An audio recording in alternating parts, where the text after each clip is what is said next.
가지고 교회를 세우는 지도자의 자격이라는 제목으로 은혜의 말씀 나눕니다. 우리가 지난주 이제 디도서 시작했거든요. 디모데전서, 디모데후서, 디도서, 이제 목회 서신을 이제 완성하는 마지막 디도서예요. 우리 지난주에는 디모데와 디도의 관계를 살펴봤어요, 그죠?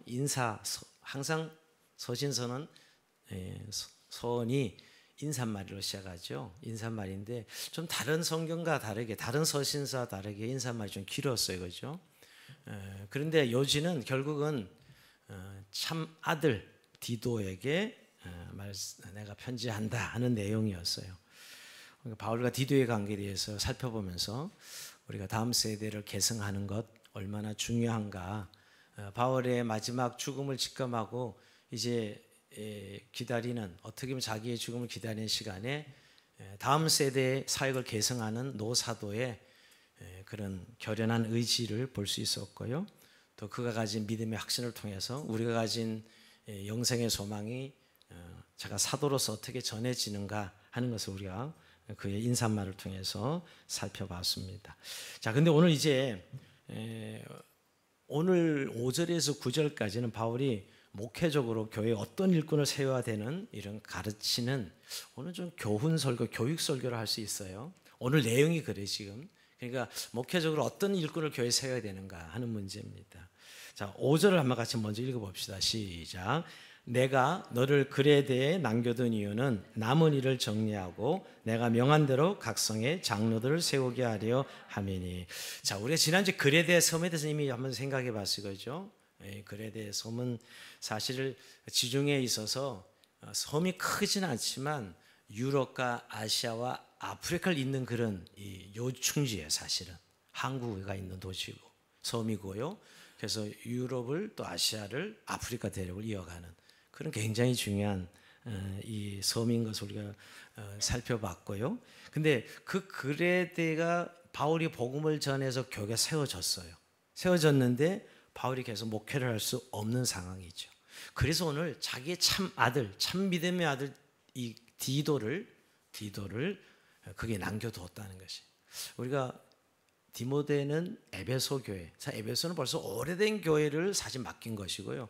그래서 내 연수함을 없이 여기지 말고 이런 일들이 참 기성교회에다가 이제 디모데에게 맡겼다면, 그레데는 이제 막 복음으로 교회 세워졌어요. 그러니까 지금 어수선한 거죠. 이제 막 세워진 교회인데 오늘 디도에게 너는 여기 남아서 이제 교회를 세울 것을 말씀하고 있는 것이죠. 그래서 오늘 남은 일을 정리하고, 이 남은 일은 뭘까요? 바울이 하던 일이에요.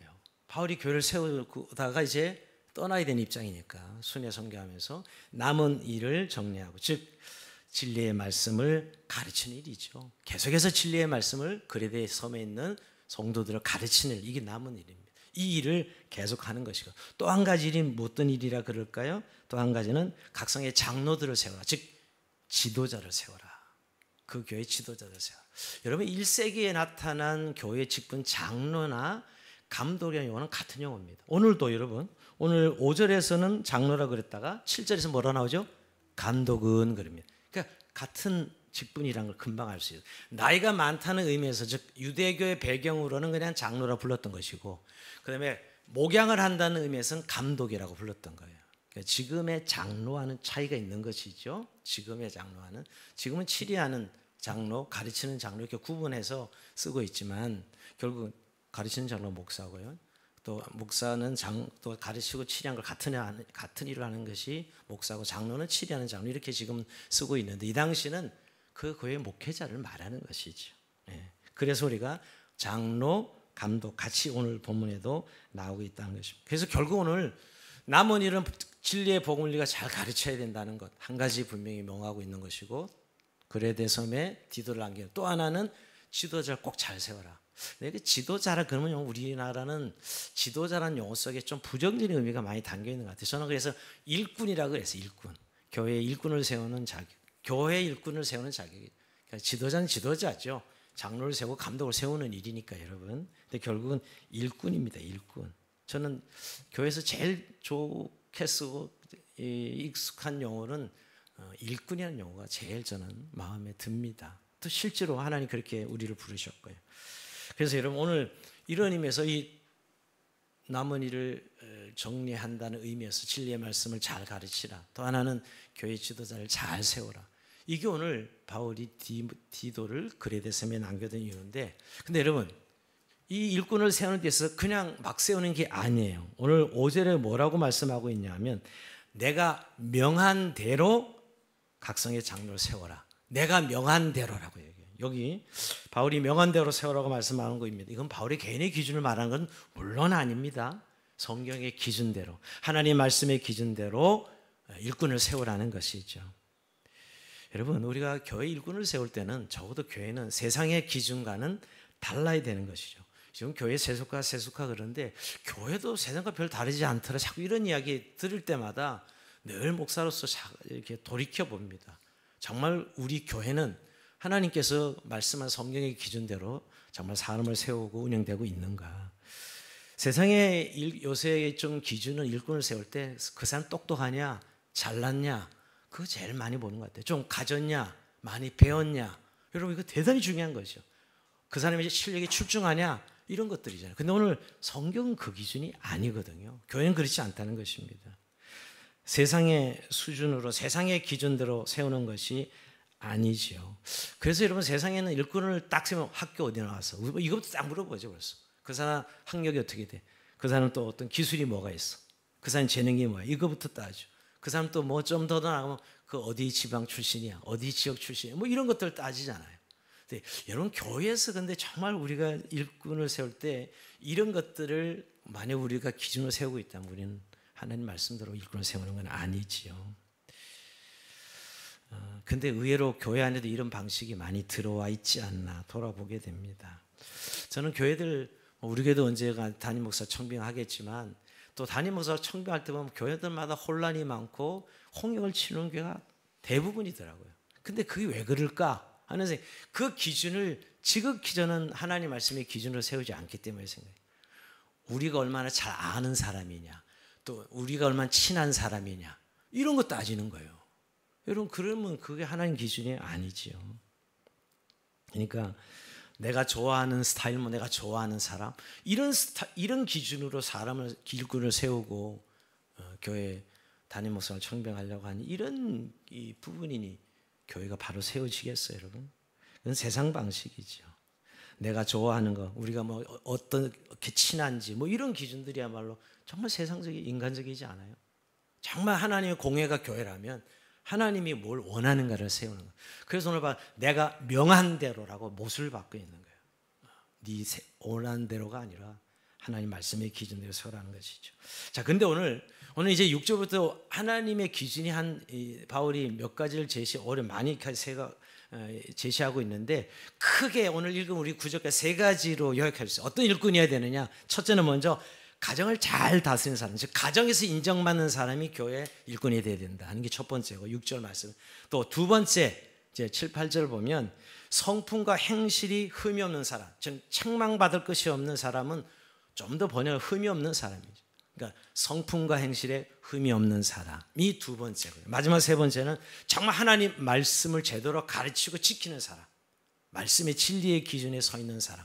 이제 9절 말씀인데 오늘 세 가지 기준을 제시하고 있어요. 먼저 우리 6절 같이 한번 읽어봅시다. 6절 한번 읽습니다. 시작.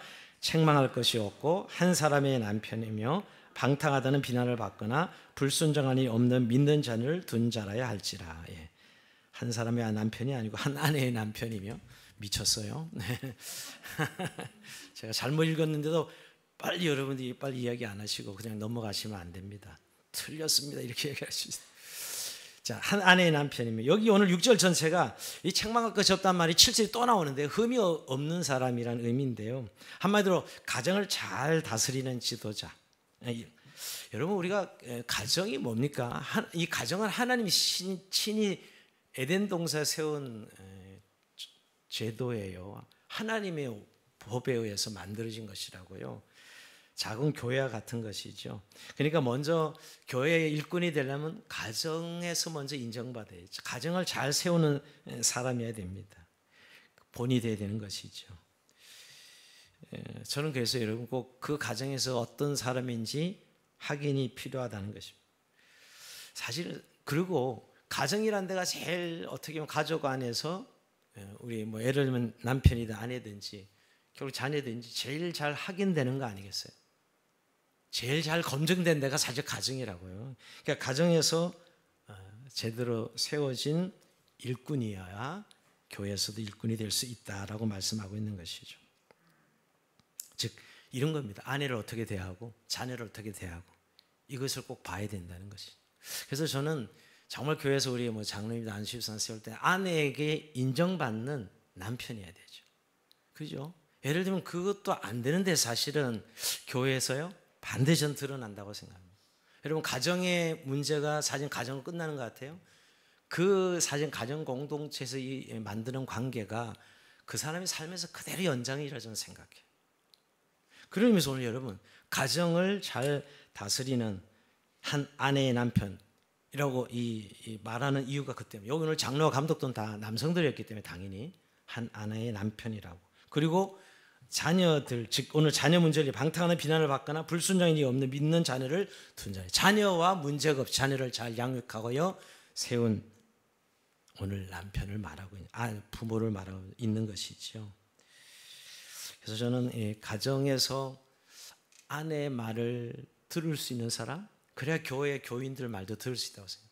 가정에서 아내가 하는 말도 듣지 않는 사람이 사실 교회 공동체 성도들의 말을 들을 수 있을까요? 그것이 남편의 도리고 또 하나님께서 가정에 남편을 세우신 목적이지요. 어떻게 보면 가정에서 그 남편의 모습, 아버지의 모습, 이 모습이 그 신앙의 진면목의 어떤 하나의 단면이라고 저는 믿어요. 그래서 가정에서 만약에 그렇게 되지 않는다면 교회에서 세워지면 나중에 반드시 또 교회에서도 문제가 될 수 있다는 것이죠. 그래서 여러분 우리가 가정건데 프라이버시 가정의 현장이 안 드러나는 게 그렇죠. 잘 드러나죠. 그래서 목사도 모른다고 생각해요. 그래서 저는 정말 교회에서 일꾼 세울 때 특히 여기 오늘 여기 감독의 목사가 제일 일 대상이라는 본문을 적용하자면 장로, 안수집사 뭐 이런 1세기에 간다면 정말 일꾼을 세운다면 먼저 가정에서 인정받는 사람을 교회 지도자로 세워야 된다. 교회 일꾼을 세워야 되는 거죠. 사실 믿음의 사람들에게 가정은 작은 교회입니다. 하나님은 가정에서 믿음을 시작하셨고 또 그 가정 속에서 하나님의 나라를 이루어 가지고 교회를 이루어 가십니다. 그래서 모든 이 일꾼의 조건 속에 가정을 반드시 여러분 디모데전서 다 공의 가정에서 인정받는 사람이 된 또 반복하고 있는 거예요. 오늘 디도에게도 동일하게 가정에서 아내에게 자녀들에게 하는 그 모습이 결국 그 사람의 신앙 인격이다라고 말씀하고 있는 것이죠. 저는 동의입니다. 이 부분에 어떻게 보면 뭐 굳이 거기까지 교회에서 잘하면 되지? 아니요. 결국 여러분 가정에서 맺는 관계가 교회에서도 그대로 이어질 것이기 때문에 오늘 가정을 잘 다스리는 사람이 오늘 첫 번째 오늘 일꾼의 자격으로 말씀하고 있습니다. 자, 두 번째 이제 오늘 제일 본질 제일 많은 내용인데요. 성품과 행실. 그 사람 성품과 행실이 어떠한가? 성품과 행실이 어떠한가 하는데 오늘 6절에도 책망할 것이 없는 가정에 책망할 것이 없는 그런 부분이고 7절에도 책망할 것이 없다라고 말씀하고 있는데요. 우리 책망할 것이 없는 것을 다른 성에 흠이 없는 자라고 이야기하고 있습니다. 이거는 여러분 흠이 없다 그러니까 완벽함을 말하는 것은 아닙니다. 여러분 단지 그 사람이 일꾼이 되는 데 있어서 올무가 되거나 시험이 될 만한 그런 비난받을 일이 없는 사람, 이게 오늘 책망할 것이 없는 사람이지요. 한마디로 사람은 다 불완전해요. 여러분 누가 안전한 삶이었습니까? 누가 약점이 없어요? 우리가 어떤 사람을 말할 때 여러분 장점 충분히 이야기할 수 있고 단점 충분히 이야기할 수 있어요. 이게 사람의 모습이죠. 여러분 누가 완전하겠어요? 완전하다고 좀 평가받는 사람은 대부분 속이는 사람들입니다. 따지고 보면 사람은 사실은 뭐 거의 비슷합니다. 그런 부분에 있어서 특히 영적인 관점 보면 더 그렇죠. 근데 오늘 불완전하지만 말이 되거나 올무가 돼서 그 사람이 그 직분을 행할 수 없으면 안 되잖아요. 그런 의미에서 책망할 것이 없는 사람이라고 말하고 있는데요. 그것이 결국은 오늘 제일 먼저는 성품이죠. 성품. 하나님 앞에 정결하고 깨끗하고 하나님과의 깊은 관계를 가진 사람. 이런 것이죠. 뭐 저는 이렇게 오늘 이 성품 이야기하면 성품이 꼭 뭐 천사 같다, 좋다 이런 의미가 우린 너무 인간적인 개념으로 생각하지만 제가 성품하는 건 예수님이 우리에게 주시는 그 모델이라는 개념은 성품적인 면이거든요. 그리고 성령 9가지 열매도 성품적인 면이에요. 이런 것이죠. 우리가 늘 주님의 은혜 받은 것 때문에, 즉 구원받은 은혜 때문에 내가 주님을 섬기고 교회를 섬기는 이런 성품을 가진 사람이지요. 사실 우리는 일꾼 세우면 일 잘하는 사람 딱 먼저 그 생각이 납니다. 그게 중요하지 않은 건 아니에요. 적어도 일꾼 세우면 일하려고 일꾼 세우는 건 분명하지만 그 일이 어디서 나오느냐? 성품에서 나옵니다. 그런데 우리는 세상에서는 그렇잖아요. 뭐 출중한 사람을 찾고 좋은 스펙을 찾고 그런데 교회에서 정말 일꾼을 세울 때는 성품이에요. 그분의 성품이 정말 은혜를 아는 성품인가, 구원받은 은혜 때문에 주님을 섬기고자 하는가, 이런 마음이죠. 이런 마음 있는 사람은 조금 모자려도 여러분 좀 일을 못해도 정말 유익하게 교회를 세워가는 사람인 것을 알게 됩니다. 그런 의미에서 저는 성품이 가장 중요한 오늘 일꾼의 자격이다. 근데 결국은 이런 거죠. 빚진 심령으로 정말 구원받은 은혜는 우리가 늘 내가 당연하게 받을 것이 아니라 정말 나는 죄인으로 죽어 마땅하고 하나님과 아무 관계없는 사람입니다. 하나님의 자녀가 되고 내가 구원받아서 하나님을 섬길 수 있는 이런 은혜를 누린다는 건 너무너무 하나님의 큰 은혜라는 사실을 정말 마음으로 고백하는 분, 이게 오늘 사실 빚진 심령이요 은혜의 심령입니다. 그런 사람들이 실제로 교회의 일꾼이 될 수 있는 것이죠. 자, 그러면서 여러분 오늘 7절에 쭉 이제 감독은, 저 7절 같이 한번 읽어봅니다. 7절 같이 읽으면 시작.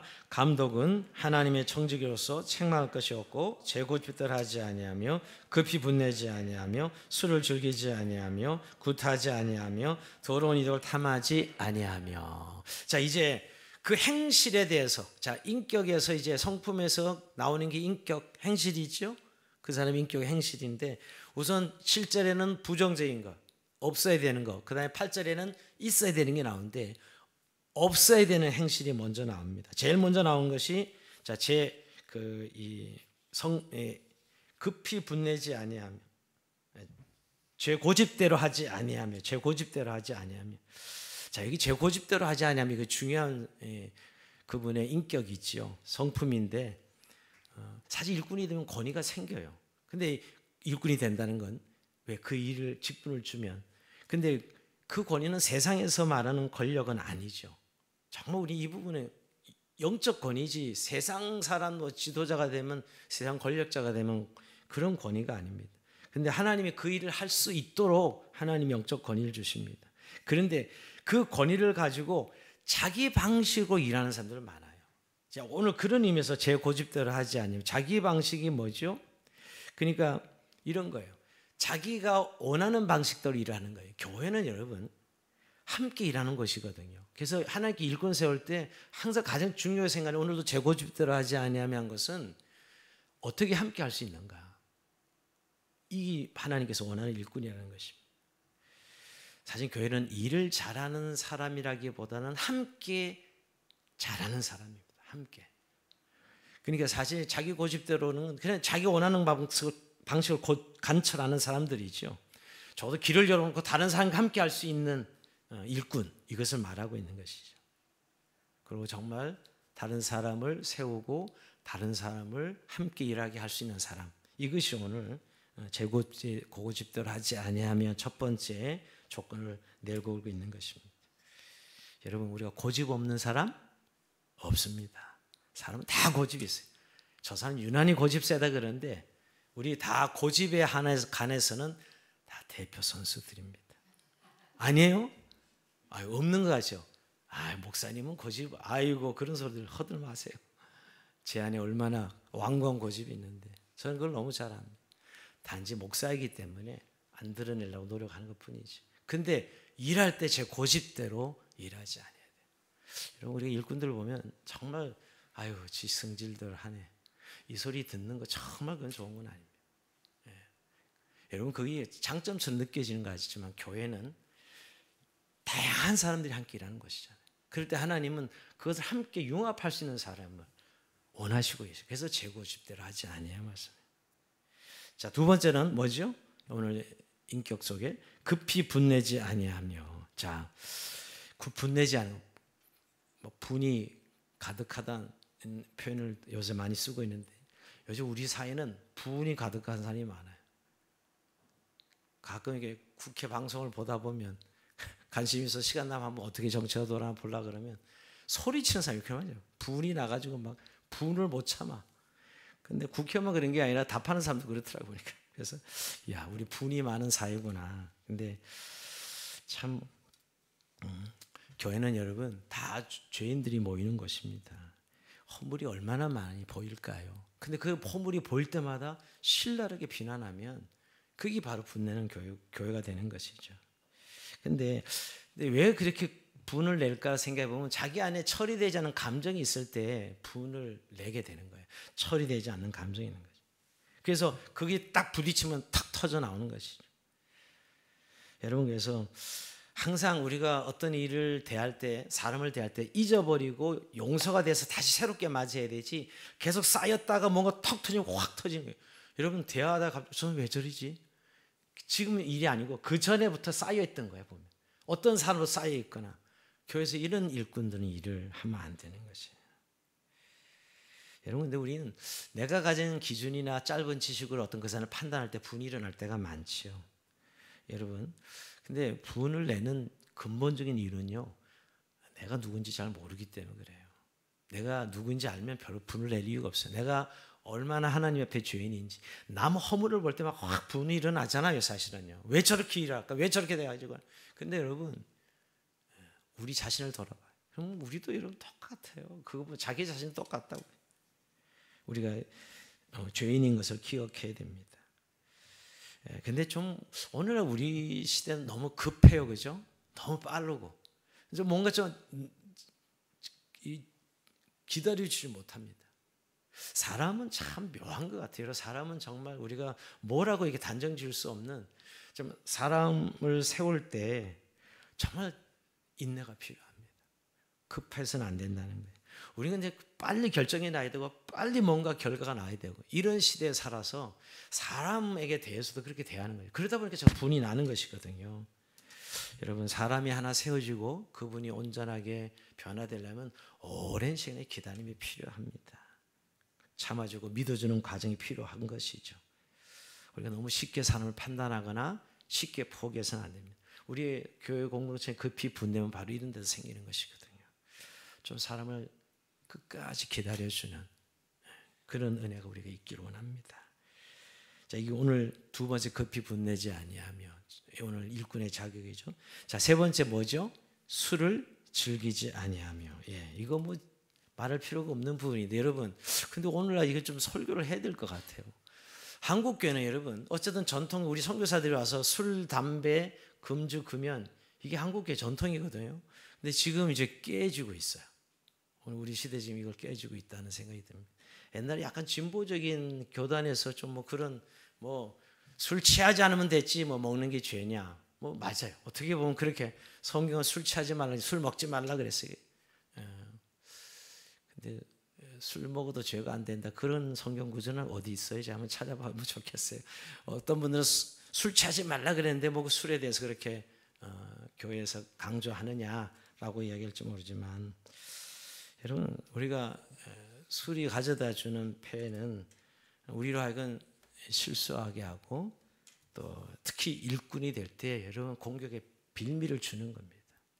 그래서 오늘 술을 즐기지 아니하. 물론 먹지 말며가 아닌 건 맞습니다. 어떤 사람이 이 부분을 꼭 뭐 술 문제를 이렇게 엄격하게 다뤄야 되느냐 하는데, 사실 저는 예전 목회하면서 이게 술 중독 분들을 몇 분 대하면서 참 술 중독이 단순히 어떤 물리적인 기호가 문제가 아니라 영적 배후가 있구나, 이런 생각까지 한 적이 많습니다. 그게 쉽게 고쳐지지 않는다는 걸 보면서, 그리고 술이 가져다 주는 어떤 한 집안을 망하게 하고 한 집안을 무너뜨리는데 술이 정말 결정력하는 경우를 몇 번 봤거든요.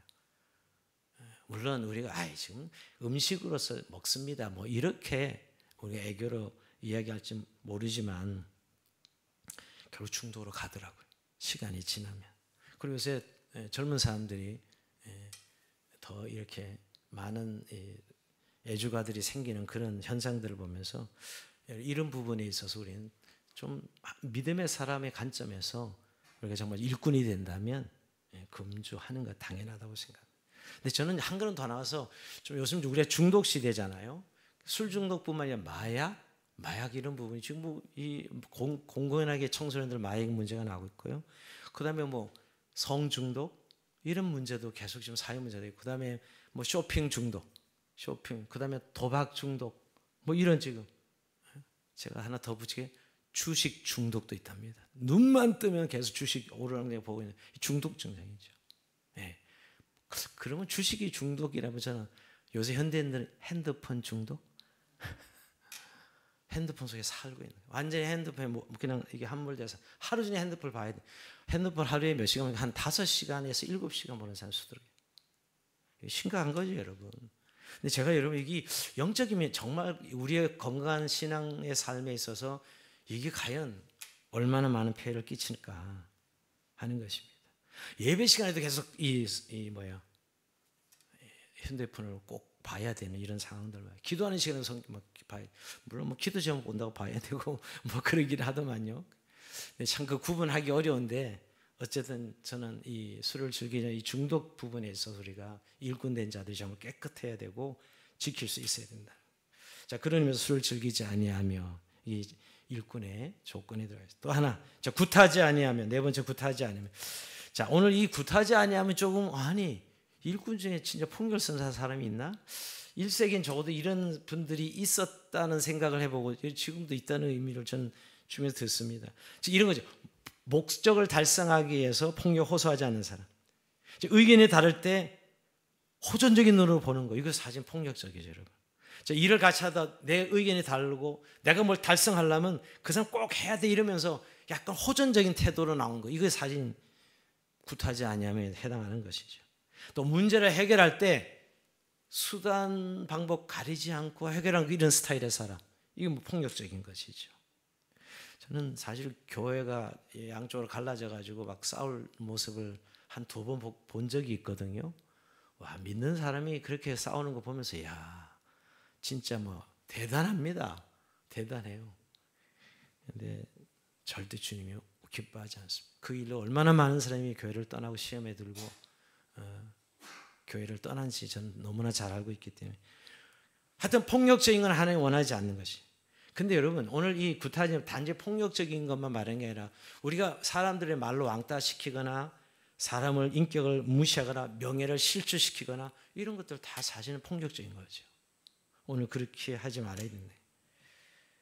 사실 우리 요즘 말이 사람을 죽일 수도 있고 사람을 진짜 때리는 것보다 더 아프게 때릴 수도 있어요. 말이라는 게 여러분.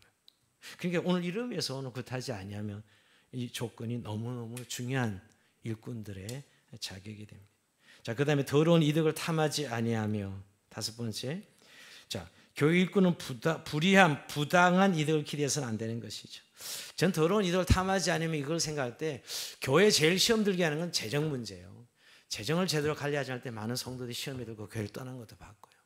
교회 재정을 투명하게 관리하는 것. 그리고 또 교회 일꾼들은 돈에 대한 욕심이 있으면 안 돼요.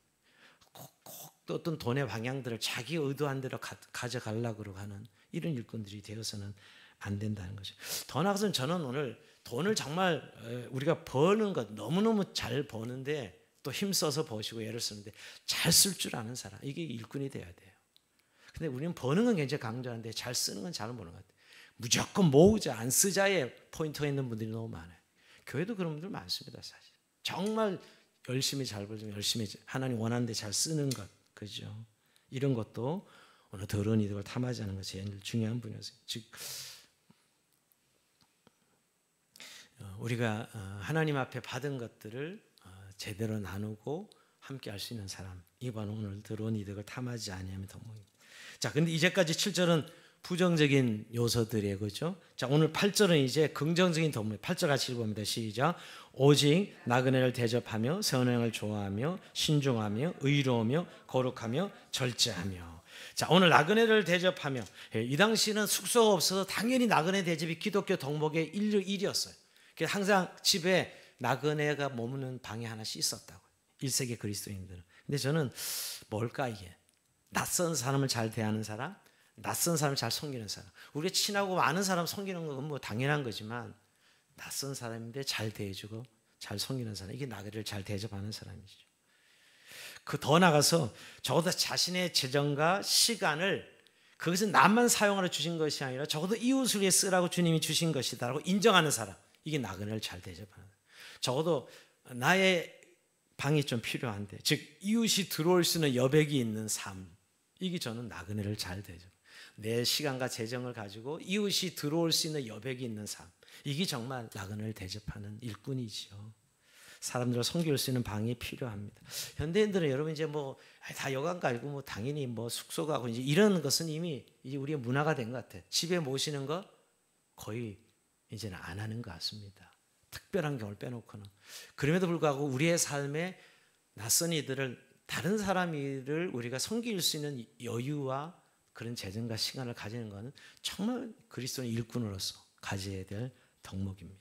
자, 그다음에 선행을 좋아하며, 이 선행은 사랑이 많아서 다른 사람의 필요를 위해서 돕고 나가는 사람이 선행이에요. 여기서 착한 일이라고 우리가 번역하는 건 결국 이웃에게 정말 섬기는 삶을 살고 도울 줄 아는 사람이 바로 선행을 좋아하는 사람이죠. 그 다음에 또 신중하며 나오는데요. 이 신중하면이 이제 디도세 한 4번 나옵니다. 이렇게 신중하며. 굉장히 중요한 자질인데 이런 거죠. 여러분, 신중한 게 뭐죠? 뭔가 결정할 때 충동에 의해서 결정하지 않고 뭔가 격동시키는 뭔가에서 결정하지 않는 것. 잘 훈련되고 다스려진 맑은 정신에서 결정되는 그런 사람이죠.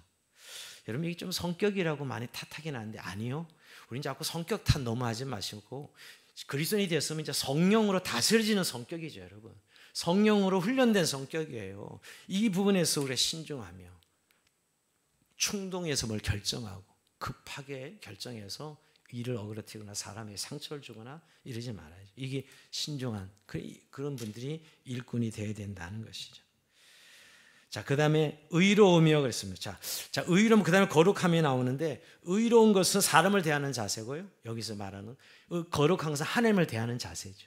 자, 오늘 사람을 대하는, 거룩은 하나님을 대하는 자세고, 의로움은 사람을 대하는 자세는 이런 겁니다. 자기에 대해서는 무관심하지만 타인에 대해서는 공정한 대우가 이루어지도록 최선을 다하는 사람. 타인이 공정하게 대우를 받아야 돼. 이게 오늘 의로운 사람이에요. 근데 우린 반대로 세상, 자기는 공정한 대우를 받기를 원하면서 타인에 대해서는 전혀 무관심. 타인의 공정함에 대해서는 전혀 관심 없어. 요즘 우리 살아가는 세상을 보면. 근데 정말 오늘 교회에서 일꾼이 되는 사람은 나에 대해서 무관심할 수 있지만 타인의 공정한 대우를 못 받게 될 때 거기에 대해서 나설 수 있는 사람, 이게 오늘 의로움이옵니다. 다른 사람이 정의롭고 정당하게 대우받는 것을 최선을 다하는 사람이 의로운 사람이지요. 여러분, 우리 그리스도인들이 바로 이런 의를 회복해야 돼요. 이게 세상과 싹 구별되는 인격적인 덕목이에요. 정말 그리스도인이구나, 정말 하나님의 사람이구나 하는 것이 여기서 드러나요. 근데 대부분 자기 챙기는 것은 이렇게 열을 내면서 다른 사람이 부당한 대우받는 것에 대해서 별 관심 없어. 이런 것들이. 자, 그 다음에 거룩하며 그랬는데 하나님이 구별되는 것이죠. 저는 이 거룩은 정말 우리가 계속 우리가 민수기 공부하면서도 계속 나타나는데 하나님과의 관계가 늘 있고 소중한 사람입니다. 여러분, 우리가 의외로 교회 일을 하면서 하나님과의 관계는 당연하다고 생각하면서 의외로 놓치는 부분이 많이 있습니다. 즉, 늘 하나님과 살아있는 교제와 사귐이 있는 분이죠. 그래서 여러분, 우리가 늘 그분의 기도 소리, 기도 생활을 들어보면 하나님과의 관계를 알 수 있어요. 여러분, 하나님과 어떤 대화를 나누십니까? 오늘 하루도 어떤 대화가 있었습니까? 그게 하나님 여러분 관계예요, 사실. 거죠. 저는 거룩을 무슨 도덕적인 율법적인 이야기를 하려는 게 아니에요. 하나님과의 어떤 나눔과 교제가 있었는가, 이런 사람을 오늘 일꾼이 되어야 된다는 것입니다. 하나님의 관계를 소중히 여기고 무슨 일을 결정하고 어떤 일을 할 때 하나님과 나의 관계가 손상이 되거나 어그러지지 않는지를 돌아볼 수 있는 그런 사람들이 오늘 거룩한 사람이죠. 자, 그 다음에 이제 마지막 절제함입니다. 오늘 이제 교회 일꾼의 마지막은 절제함인데요. 성경의 9가지 열매도 절제가 마지막이에요. 근데 오늘 여기서도 일꾼의 절제가 마지막입니다. 어떻게 보면 앞에 나오는 모든 조건들을 묶어주는 덕목이 절제죠. 이때까지 뭐 아니하면 오늘 얘기 쭉 여러 가지 나왔는데 완성적 묶어주는 거죠. 근데 결국 우리가 덕스러운 삶이, 믿음의 삶이 계속 이어지려면 반드시 절제가 있어야 됩니다. 즉 감정과 충동과 욕망을 다스릴 줄 아는 사람. 여러분, 인간의 뭐라고 표현하기 참 어려운 것이에요. 여러분, 우리 안에 미묘한 감정들, 우리 안에 충동과 욕망이 불쑥불쑥 일어나고 있다고요. 여러분, 정말 힘들어하는 건 이런 것 때문에 힘든 거예요. 우리가 사람이 얼마나 복합적이라는 사실을, 저는 다 이렇게 예배 인도자로서 제일 많이 기도하는 내 감정과 생각이 오직 하나님께 붙들림바 되길 원합니다. 막 수시로 어떤 생각들이 나를 막 움직여 변해. 저는 뭐 그런 걸 얼마나 많이 공격을 받습니다. 근데 오늘 이 절제가 그걸 묶어주는 것이죠, 여러분. 그런 감정과 충동, 욕망 묶어주는. 여러분, 우리가 욕망이 오면 견디지 못하는 사람들 많죠, 여러분. 그죠? 예, 저녁 때 되면 다이어트 한다 그러는데 막 닭다리가 왔다 갔다 막 이러면 바로 전화해가지고 먹으면 안 돼 주문하죠. 욕망이 오르는 순간 통닭을 시킬 수밖에 없는 이 절제가 안 되는 사람. 그죠? 뭐 다이어트만 그래요. 전 영적이 똑같다고 생각해요. 뭔가 내 안에 막 올라오면 이게 하나님으로부터 올라온 게 아닌 걸 뻔히 알면서도 안 할 수 없는 그 욕망에 자기가 굴복하고 마는 이 절제죠. 이게 성령 9가지 열매의 마지막 덕목이에요, 여러분. 오늘 여러분 이렇게 오늘 7절 8절에서 이렇게 오늘 인격, 성품, 그다음에 행실인데 이런 자격을 갖춘 사람을 일꾼을 세워라.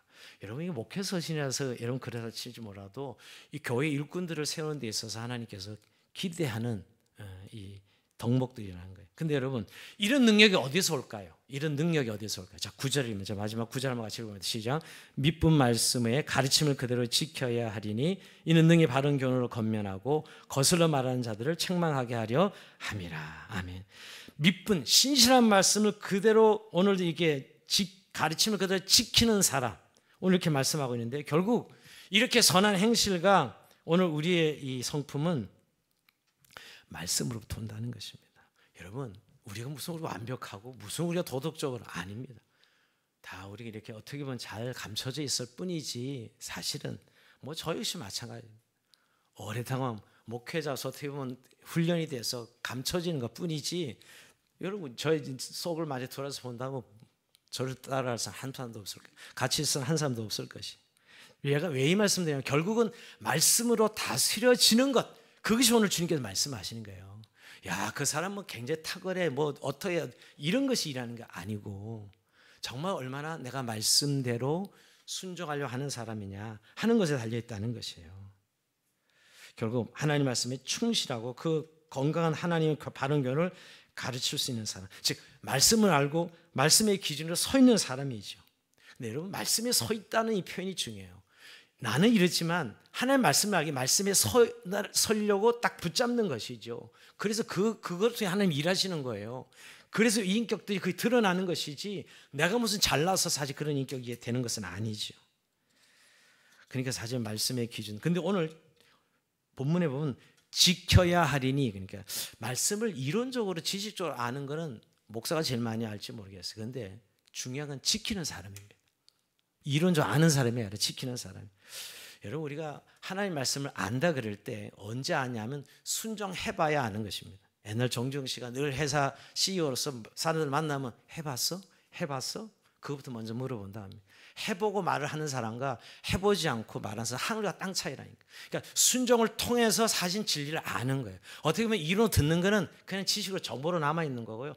말씀을 안다는 건 내가 해봤을 때 이거구나 하고 지키는 것이. 성경을 순종해 말씀 때문에 결국 말씀 때 나를 내려놓고 깨트려 본 사람들, 이게 사실은 말씀을 진짜 아는 사람입니다. 요새 호세아서 보면서 계속 여호와께 돌아와라, 정말 하나님을 아는 지식을 이야기하잖아요. 그 하나님 아는 지식이 언약적 관계 지식이에요. 남편이 아내를 알고 아내가 남편을 알잖아요. 치부까지 다 알고 어두운 부분, 부끄러운 부분 다 아는 거, 그거 하나님 그렇게 아는 지식을 말하는 건데 그거는 말씀을 순종해 봐야 사실 우리가 알 수 있는 지식이라는 것이죠. 근데 여러분, 왜 이렇게 중요하냐? 왜 말씀으로 이렇게 서 있는 삶이 중요하냐?